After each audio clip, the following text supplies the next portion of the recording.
Good evening, everyone. Welcome to another knowledge field session of Physics Unveiled.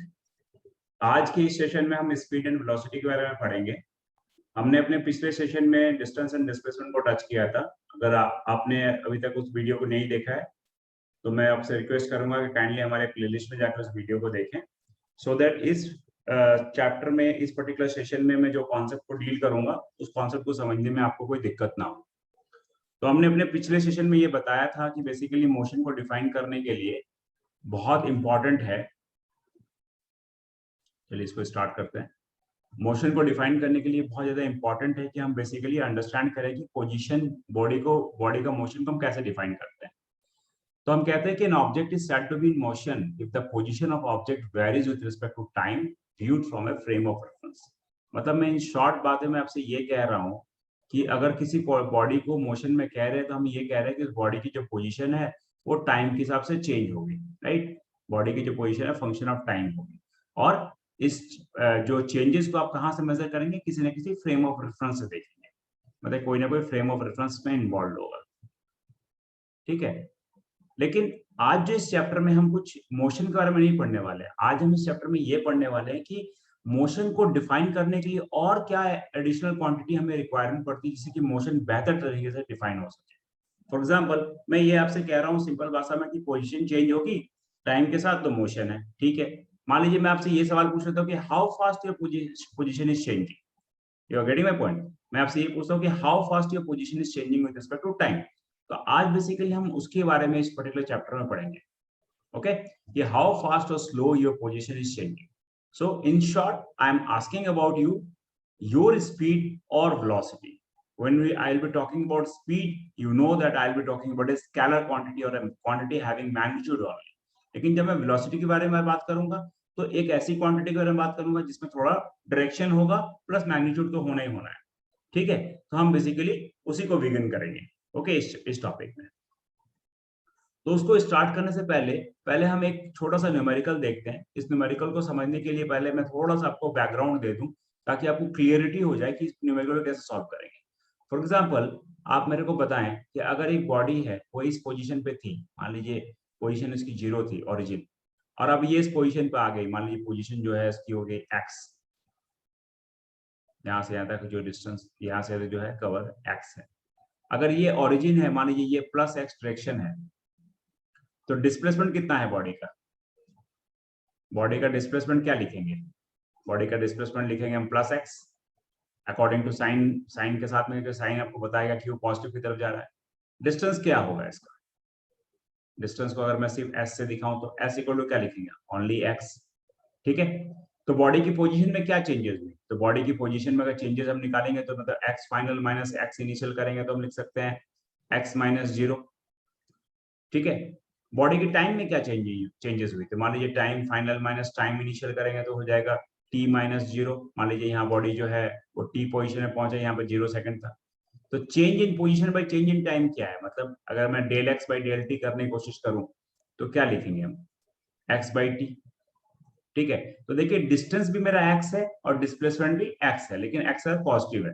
तो मैं अगर इसको साथ में लिख दूं कि अगर ये डिस्प्लेसमेंट प्लस x है और ये t है, ठीक है, तो ये rate of change of position respect to time हो गई, है ना।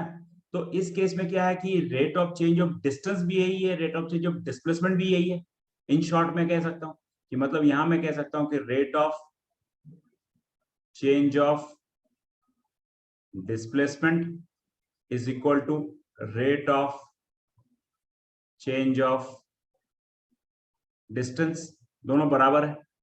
क्लियर है? अब इसी कॉन्सेप्ट को थोड़ा एक्सटेंड कर रहे हैं हम इस पर्टिकुलर प्रॉब्लम में ताकि हम बिल्कुल समझ सके कि क्या होता है डिस्टेंस और डिस्प्लेसमेंट के कॉन्सेप्ट को इंक्लूड करने से वेलोसिटी एंड स्पीड में क्या फर्क पड़ता है। ओके, थोड़ा सा इसको इरेज करते हैं पहले।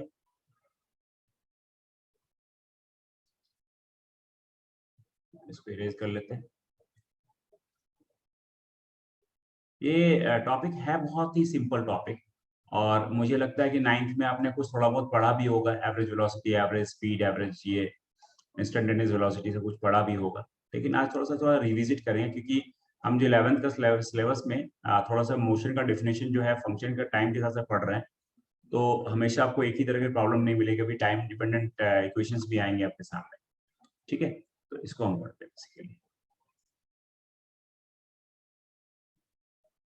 ओके, तो यहाँ हमसे कहा जा रहा है कि 2 campers in national park hike from their cabin to the same spot on a lake, each taking a different path, okay, as illustrated। Okay, तो एक का पाथ दिया हुआ है, आप देखिए कि 8.2 किलोमीटर दिया हुआ है, और एक का पाथ दिया हुआ है 7.5 किलोमीटर। एक को कवर करने का टाइम लग रहा है 4 आवर्स, एक को कवर करने का टाइम लग रहा है 2 आवर्स। ठीक है, तो हमसे पहला सवाल पूछा गया what is the final displacement. तो डिस्प्लेसमेंट क्या होता था, आपको याद ही होगा, displacement is shortest distance in a direction.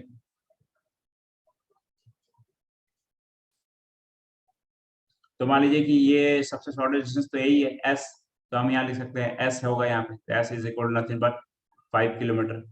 Plus आपको क्या देना पड़ेगा, आपको डायरेक्शन देना पड़ेगा, तो हम लिख सकते हैं 40 degree to the plus x direction, और ईस्ट जो भी लिखना चाहे, देखिए ईस्ट भी दिखा रखा है मैंने, प्लस एक्स भी दिखा रखा है।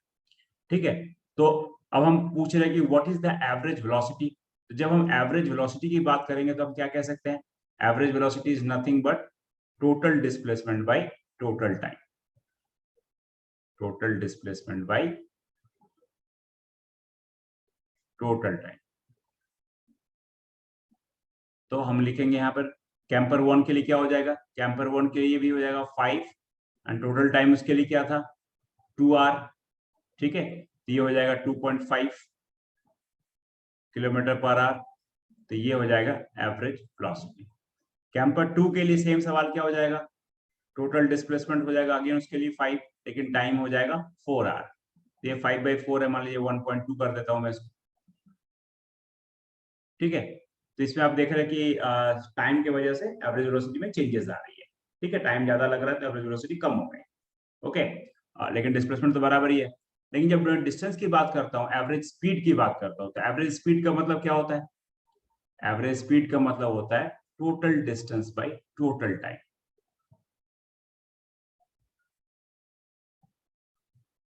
टोटल टाइम, इस केस में क्या है, टोटल पहले कैंपर के केस में हम देख रहे हैं टोटल डिस्टेंस कितना कवर हो रहा है 7.5, टाइम कितना लग रहा है 2, तो इसका मतलब हम लिख सकते हैं 2.3.75 kmph। दूसरे कैंपर के केस में क्या होगा, दिस इज 8.2/4, तो हम इसको लिख सकते हैं 2.05, है ना। तो इस केस में आप देखें, इसमें क्या है कि जब एवरेज वेलोसिटी लिखेंगे तो आपको डायरेक्शन में देना पड़ेगा, तो डायरेक्शन क्या हो जाएगा, direction same 40 degree to the 40 degree to plus x, इसमें कोई डायरेक्शन इन्वॉल्व नहीं है, मतलब average velocity is vector and average speed is scalar.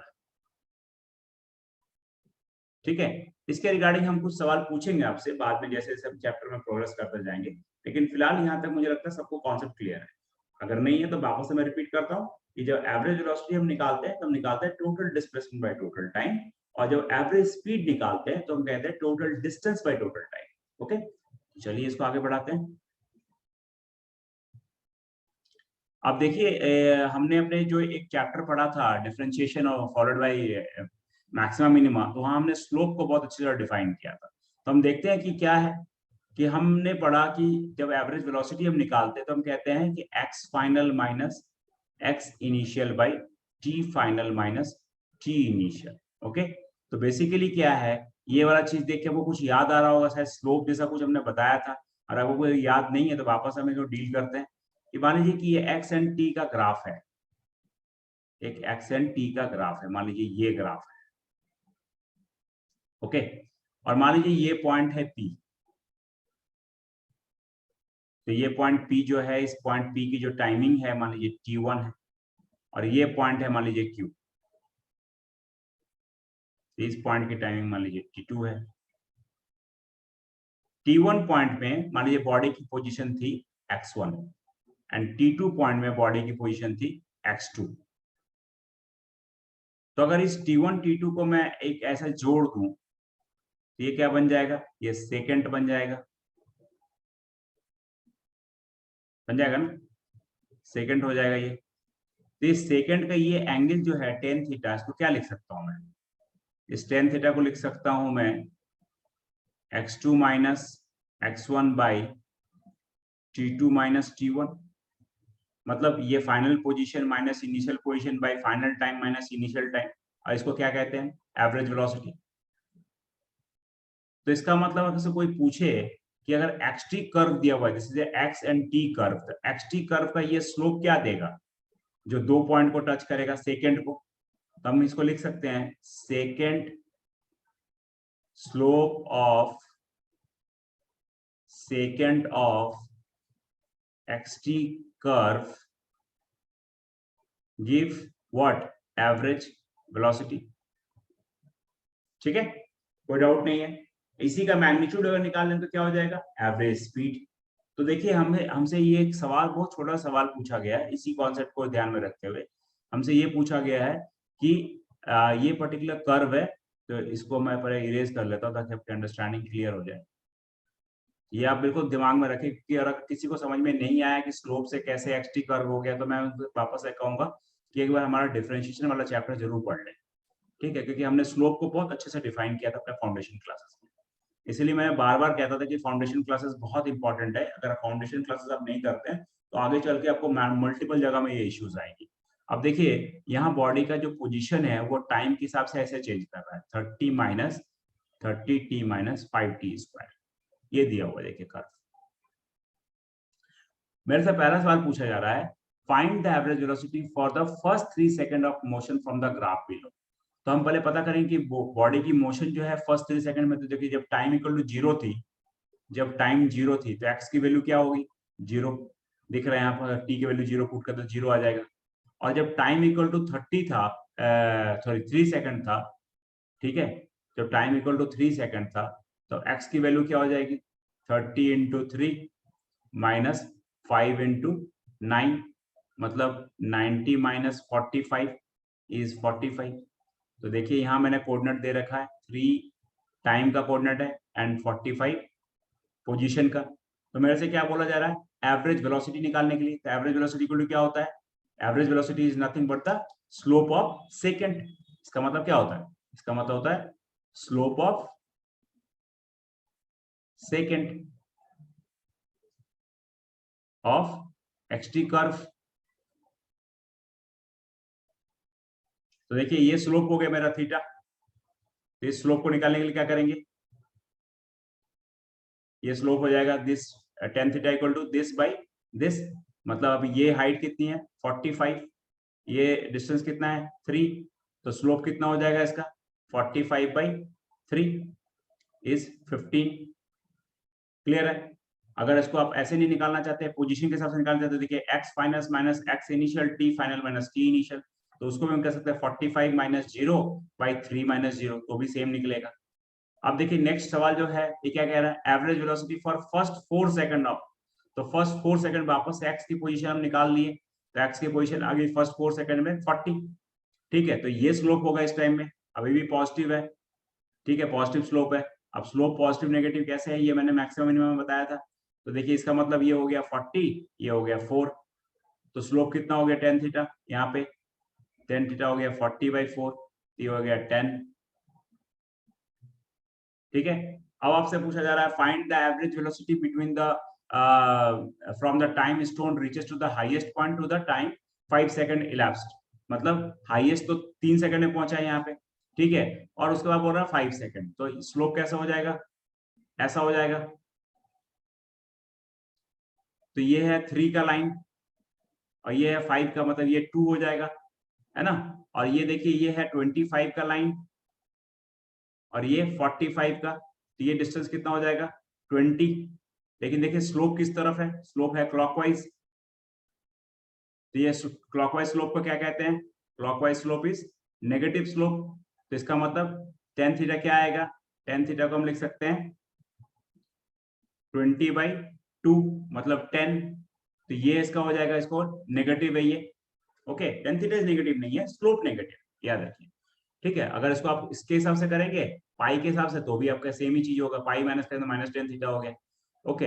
अगर पोजीशन के हिसाब से करेंगे तो मान लीजिए इसको लिख सकते हैं x final minus x initial by t final minus t initial, तो इसको हम लिख सकते हैं x फाइनल कितना हो गया? 25 माइनस 45, टाइम का वैल्यू क्या हो गया 5 माइनस 3, तो हम लिख सकते हैं ये हो गया माइनस 20/2, तो मतलब -10। तो -10 का मतलब ये नहीं कि वेलोसिटी नेगेटिव होगी, -10 का मतलब minus sign is only showing the direction. Okay, तो direction is important because average velocity के लिए डायरेक्शन इंपॉर्टेंट होता है। लेकिन जब मैं एवरेज स्पीड की बात करूंगा तो एवरेज स्पीड का मतलब क्या होता है, average speed is nothing but the magnitude part only. तो इस केस में 15, इस केस में 10, इस केस में भी 10। ठीक है, आपको टोटल डिस्टेंस निकालना है, राइट। तो टोटल डिस्टेंस निकालना है 5 सेकंड में कितना डिस्टेंस गया है, या 40 क्या कहते हैं उसको, 4 सेकंड में क्या डिस्टेंस हुआ बॉडी की पोजीशन के, तो 4 सेकंड में 40 में गया तो 40 हो गया। ठीक है, तो यहाँ पे सिर्फ मैग्नीट्यूड वाली केस आएगी। ओके, तो this is the difference between the average velocity and average speed. Okay, आगे बढ़ते हैं। अब हम यहाँ पे एक चीज पढ़ने की कोशिश कर समझने की कोशिश करते हैं वापस से, कि देखिए एक बॉडी जो है, एक ऑब्जेक्ट है, वो यहाँ से यहाँ गया, ए से बी गया और फिर बी से ए आ गया। ठीक है, वापस आ गया, मैंने इधर से इधर प्लस एक्स किया था, फिर इधर से माइनस एक्स हुआ। टोटल डिस्प्लेसमेंट क्या होगा, टोटल डिस्प्लेसमेंट हो जाएगा, डिस्प्लेसमेंट 0 हो जाएगा। तो एवरेज वेलोसिटी कितनी हो जाएगी 0, बिकॉज टाइम तो 0 हो नहीं सकता। लेकिन एवरेज स्पीड क्या हो जाएगी, एवरेज स्पीड हो जाएगी 2x बाई जो भी टाइम होगा, राइट। इससे पता चलता है कि एवरेज स्पीड जो है वो कभी भी 0 नहीं हो सकती, है ना, ये कभी 0 नहीं हो सकती। लेकिन एवरेज वेलोसिटी जो है वो 0 हो सकती है, दिस इज 0 पॉसिबल। ठीक है, तो ऐसा कभी कभी आपको कॉन्सेप्चुअल क्वेश्चंस आता है आईआईटी एंड जेईई में, कि आपसे इस तरह के सवाल पूछे जा सकते हैं। अब जो हम टॉपिक पढ़ रहे हैं वो हम पढ़ रहे हैं इंस्टेंटेनियस वेलोसिटी। तो आपको समझना चाहिए कि इंस्टेंटेनियस वेलोसिटी का मतलब क्या है। कि फॉर एग्जांपल अगर मैं एक आदमी जो है, मान लीजिए यहाँ से यहाँ दौड़ रहा है, मान लीजिए ट्रेन है, ये एक ट्रेन है, ये ट्रेन जो है मान लीजिए दिल्ली से मेरठ जा रही है। दिल्ली में ये जो है सुबह 9 बजे चालू हुई थी और मेरठ जो है मान लीजिए वो 11 बजे पहुंच गई। ओके, तो अगर मुझसे ये पूछा जाए, मान लीजिए दिल्ली से मेरठ की डिस्टेंस अगर मान लीजिए, मेरे को एग्जैक्टली नहीं पता, मान लीजिए 120 किलोमीटर है। तो अगर मुझसे कोई पूछे कि ट्रेन की एवरेज वेलोसिटी एवरेज स्पीड क्या है, तो मान लीजिए अगर एवरेज स्पीड निकालें हम, ओनली एवरेज स्पीड, तो हम कह सकते हैं कि टोटल डिस्टेंस ट्रेवल हुई 120, टाइम हो गया 2 घंटे, मतलब 60 किलोमीटर पर आवर। अब आप लॉजिकली सोच के देखिए, क्या ट्रेन जो है 60 किलोमीटर की स्पीड से लगातार चलती गई होगी? नहीं, बहुत सारे ऐसे स्टेशन होंगे, है ना, बीच में, जिसको बोलते हैं आउट स्टेशन, वेवर्ड स्टेशन बोलते हैं, तो वहां रुकी होगी ट्रेन, है ना, यहाँ से यहाँ आई होगी, यहाँ रुकी होगी, स्टॉप लिया होगा, थोड़ा सा मोमेंटली स्टॉप लिया होगा, फिर आगे बढ़ी होगी, फिर कोई स्टेशन में रुकी होगी, फिर आगे बढ़ी होगी। तो हम जब भी बात कर रहे हैं एवरेज स्पीड का मतलब ये क्या करता है, ये टोटलिटी ऑफ द मोशन देता है, ये टोटलिटी ऑफ मोशन देता है। ये आपको ये नहीं बताता कि हर एक इंस्टेंट में क्या हो रहा है। लेकिन मान लीजिए मैं ये आपसे पूछूं कि जिस टाइम ये गाजियाबाद क्रॉस कर रही थी, जस्ट गाजियाबाद जब क्रॉस कर रही थी, तब ट्रेन की स्पीड क्या थी? तो आप देखेंगे गाजियाबाद में मान लीजिए स्लो स्लो ट्रेन जा रही थी, आपने बोला कि सर उस टाइम जो इसकी स्पीड थी 30 किलोमीटर पर आवर।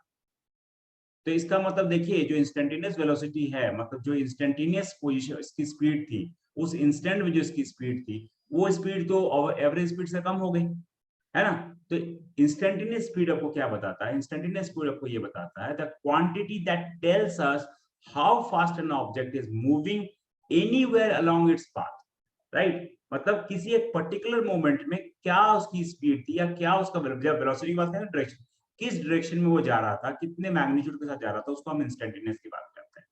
ठीक है, तो जब हम एवरेज की बात कर रहे थे तो क्या लिख रहे थे हम, यहाँ पे एवरेज वेलोसिटी लिख रहे थे del x by del T.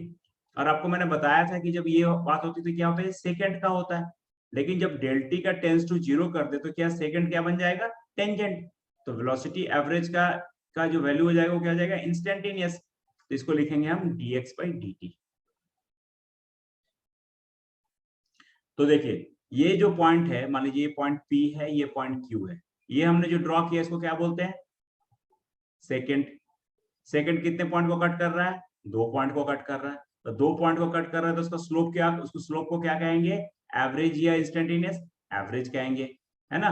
लेकिन देखिए वापस से ये क्या हो गया, 2 पॉइंट को कट कर रहा है, दोनों पॉइंट सामने आ रहा है अभी, और 2 पॉइंट को सामने आ गया। अभी यहाँ पर देखिए क्या हो गया, यहाँ पर सिर्फ ये 1 पॉइंट को कट किया, तो ये हो गया टेंजेंट। अब इस टेंजेंट का स्लोप क्या दिख रहा है, इस टेंजेंट का स्लोप इस पॉइंट पे क्या दिख रहा है, 0 दिख रहा है, क्योंकि स्ट्रेट है ये। तो slope of tangent at P is 0। मतलब हम कह सकते हैं कि instant velocity at P is 0। Clear. तो ये बहुत इंपॉर्टेंट है फिजिक्स में, जब भी हम बात करेंगे इंस्टेंटेनियस स्पीड की, इंस्टेंटेनियस वेलोसिटी की बात करेंगे, and in terms of graph बात करेंगे, तो हम क्या कहेंगे, हम कहेंगे कि slope of tangent to xt curve gives instantaneous velocity। Okay, वहां पर स्लोप ऑफ सेकेंड था, यहाँ पे क्या है, स्लोप ऑफ टेंजेंट आया। अब इसको देखते हैं कि स्लोप ऑफ टेंजेंट और सेकेंड से क्या फर्क पड़ रहा है। अब देखिए यहाँ मैंने कुछ एक डायग्राम लिया है, ये भी पोजीशन वर्सेस टाइम ग्राफ है। यहाँ पे मैंने लिखा है डिस्प्लेसमेंट वर्सेस टाइम ग्राफ लिख दिया है, एंड टाइम की वैल्यू दी हुई है, इसका वैल्यू दिया हुआ है, डिस्प्लेसमेंट की वैल्यू दी हुई है। तो अगर मुझसे ये कोई पूछे कि what is the average velocity of the curve, मतलब पार्टिकल, तो देखिए एवरेज वेलोसिटी मैंने 0 टाइम से लेके यहाँ पे 10 सेकंड तक लिया है, तो ये स्लोप हो जाएगा मेरा। तो ये जो स्लोप आएगा, ये जो स्लोप आएगा tan थीटा इक्वल टू क्या होगा, tan थीटा इक्वल टू हो जाएगा 10/10, ये 10 तो नहीं है सर, 9.5 है सर, 9.5/10 मतलब 0.95, है ना, ये वाला। देखिए यहाँ पे ये 0.5 है, 9.5 हो गई है, ये 9.5 हो गए, तो 9.5/10 हो गए। तो ये इसकी हो गई मीटर पर सेकंड हो गई इसकी एवरेज वेलोसिटी, राइट, क्योंकि ये सेकेंड है, क्या ये सेकेंड है। तो सेकेंड का स्लोप क्या होता है, एवरेज वेलोसिटी होता है। अब मेरे को क्या कह रहा है, t इक्वल टू 0 में क्या है, देखिए t इक्वल टू 0 में अगर मैं टेंजेंट ड्रॉ करूं तो ये टेंजेंट बनेगा। देखिए टेंजेंट का डायरेक्शन क्या है, पॉजिटिव है, तो यहाँ पर एवरेज वेलोसिटी, इंस्टेंटेनियस वेलोसिटी क्या होगी, पॉजिटिव होगी, है ना। फिर हमसे कह रहा है कि t इक्वल टू 2 सेकंड में कहां पर होगा, तो 2 सेकंड हो गए 0, ये 1 हो गए, ये 2 हो गया, तो 2 को बढ़ाया तो ये यहाँ आ गया।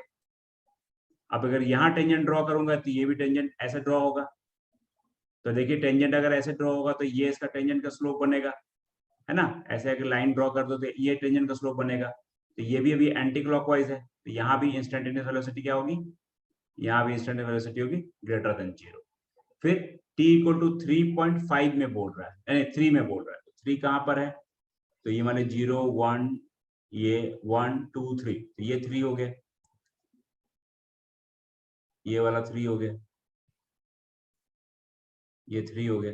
तो 3 में क्या करेंगे, ऐसे आएगा टेंजेंट, तो देखिए यहाँ पर क्या हो गया, टेंजेंट हो गया, टेंजेंट का स्लोप क्या आ गया, 0 आ गया, तो यहाँ पर इंस्टेंटेनियस वेलोसिटी 0 हो गई, मैंने बॉडी यहाँ पर थोड़ी देर के लिए रुक गई है ना, क्योंकि स्लोप 0 आ गया यहाँ पे। उसके बाद t इक्वल टू 4.5 में कह रहा था, 4.5 में ये 4 है, ये 4.5 हो गया, तो 4.5 के लिए पॉइंट, तो फिर ये वाला पॉइंट बनेगा। अब इस पॉइंट में अगर टेंजेंट ड्रॉ करूंगा तो टेंजेंट ऐसे होगा, है ना। तो टेंजेंट अगर ऐसे होगा तो इसका मतलब ये स्लोप बनेगा, देखिए क्लॉकवाइज स्लोप है, तो यहाँ पर तो इंस्टेंटेनियस वेलोसिटी होगी, वो होगी नेगेटिव, है ना।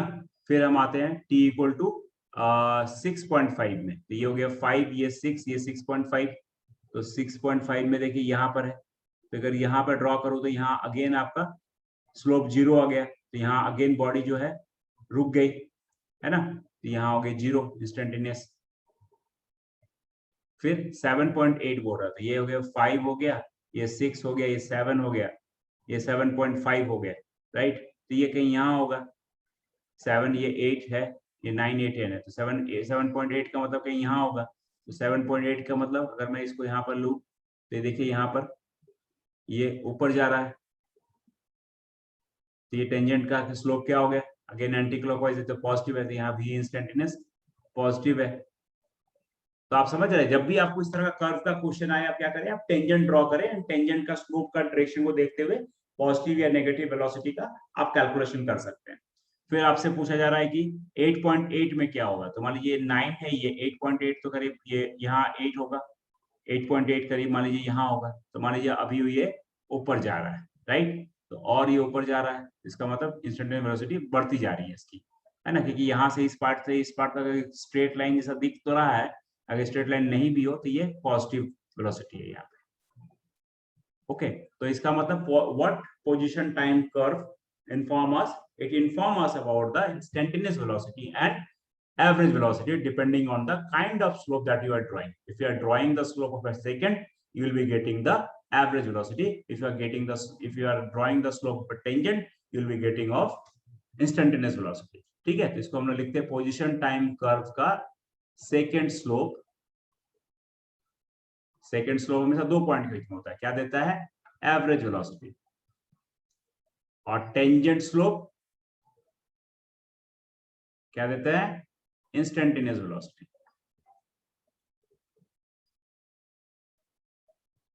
ठीक है, इसका पॉजिटिव नेगेटिव किस बात पर डिपेंड करेगा कि स्लोप पॉजिटिव है या नेगेटिव है। आगे बढ़ते हैं। अब देखिए हमसे एक सवाल पूछा गया है, a particle moves along a x axis at x equal to 3t³ + 5t, at what time the velocity of particle is equal to 0। तो आपसे एक बहुत सिंपल सा सवाल पूछा गया है, तो आपको क्या दिया हुआ है, x इक्वल टू दिया हुआ है 3t³ + 5t।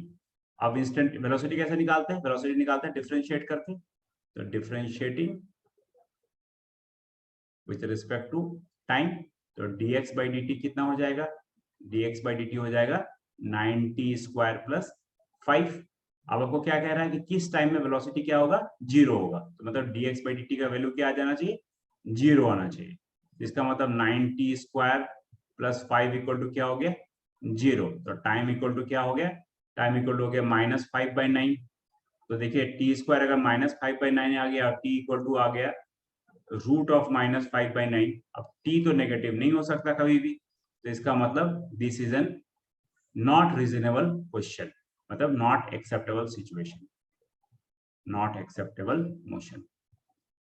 इससे भी हम पता कर सकते हैं, as time is negative, time is negative. Clear. तो इसी के साथ हमारा वेलोसिटी एंड स्पीड का जो कॉन्सेप्ट है हमने खत्म किया है। तो वेलोसिटी एंड स्पीड को वापस से मैं थोड़ा देर के लिए अगर दोहराऊं तो आप मैं ये कह सकता हूं कि velocity is nothing but rate of change of displacement, velocity is rate of change of displacement, मतलब हम इसको ये लिख सकते हैं dx/dt, ठीक है, और स्पीड क्या होगा, rate of change of distance, ds/dt। अब आपको अगर याद होगा थोड़ा बहुत भी, इंटीग्रेशन में हमने पढ़ाया था कि dx इक्वल टू फिर लिख सकते हैं हम क्या, एक छोटा क्वांटिटी हो गया v dt। तो इसका मतलब ये किसका कर्व हो गया, v या t का। तो v और t का कर्व अगर दिया हुआ है हमें, मान लीजिए ये, और v एंड t का अगर एरिया निकालना चाहे हम, ये एरिया, ठीक है, ये बेसिकली क्या है, area under vt curve. Integration वाला वीडियो को वापस से रेफर करें, इंटीग्रेशन का मतलब न्यूमेरिकल मतलब क्या होता है। तो एरिया अंडर vt कर्व क्या देता है आपको, एरिया अंडर vt कर्व आपको देगा डिस्टेंस और डिस्प्लेसमेंट, डिपेंडिंग ऑन कि आपने वेलोसिटी लिया है या वो स्पीड लिया है। ओके, तो इसको हम वैसे ही वापस से फिर से रिविजिट करेंगे, लेकिन फिलहाल फॉर द टाइम भी हम इसको इस तरह से समझते हैं कि area under vt curve gives distance and displacement, and where this concept is coming from, it is coming from the integration part. So kindly again browse the video of integration as well. Okay, so with this we are almost at the end of the velocity and speed concept. So before we finish it up, again one more time I'm just requesting that please subscribe to our videos, so we'll be putting up this kind of quality content for you, and at the same time press the bell icon so that you can get instant notification whenever we upload a video for you. And additionally, I would like to request all of you kindly join the Telegram channel so that you can ask your query live to us, and we will post you the solutions to you whatever the problem you face. So with this, I just want to say a very happy evening, and understanding physics. We just want to make sure one more time to you that uh, we make content in such a way that it creates a love for physics. Okay, it doesn't create a fear of physics. So with this, have a great day and bye bye.